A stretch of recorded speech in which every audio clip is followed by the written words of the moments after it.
Hello friends, जय जगन्नाथ। आज एमती एक घांटा तरकार रेसिपी मु नेकी आछि जहाँकि मु बहुत ही कम तेल मसला रे प्रिपेयर करछि।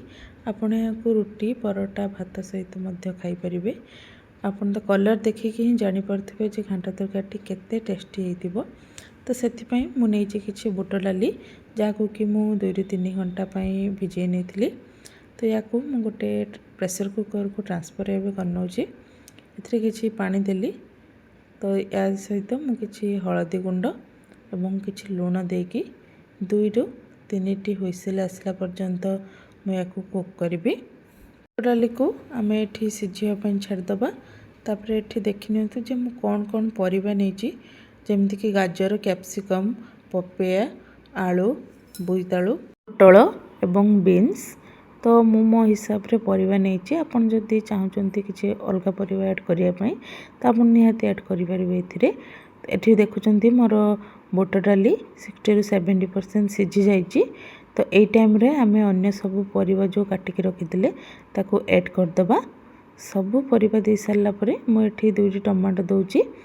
आपण परिबा हिसाब रे टमाटो नेबे, अधिक टमाटो नेबेनी, जेहेतु टमाटो अधिक देले तरकारी खट्टा लागिबो। तो एथिरे मु बस लूण टिके देकी गोटे हुइसिल आसला पर्यंत मु एठी ताको कुक करनौछि। बेसी हुइसिल देबेनी, नहले परिबा हमर अधिक सिझी जिवो। एठी देखुचंती परिबा हमर परफेक्टली सिझी जाइछि। ओइ टाइम रे टमाटो सब को काढी नौछि, ता सहित यार चोपा मध्य मु काढी के अलगा करिके रखि देबी।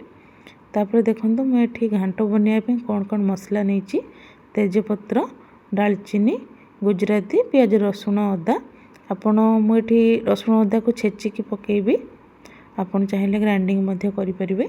तो एठी देखंतु सब प्रकार मसला को मु एठी देकी प्याज मध्य दे देली। तापर रसुण अदा को दे देली। तापर एठी मु टमाटो जो सिझे के अलगा करके रखिथिले ताको मध्य देकी एठी काश्मीरी लाल मिर्ची गुंड, हळदी गुंड, जीरा गुंड, लूण एवं किछि चीनी दउछि। जेहेतु सब प्रकार परिबा एथिरे पड़िछि तो यार स्मेल न आसला पई चीनी टिके आपण निहाती देबे। या सहित मु किछि गरम मसला मध्य देकी मसलाटा को भल से कसी नेली। तापरे आमे ऐड करिबा बुट डाली एवं परिबा सब को। देखुचंती घांटर कलर केते सुंदर आछि।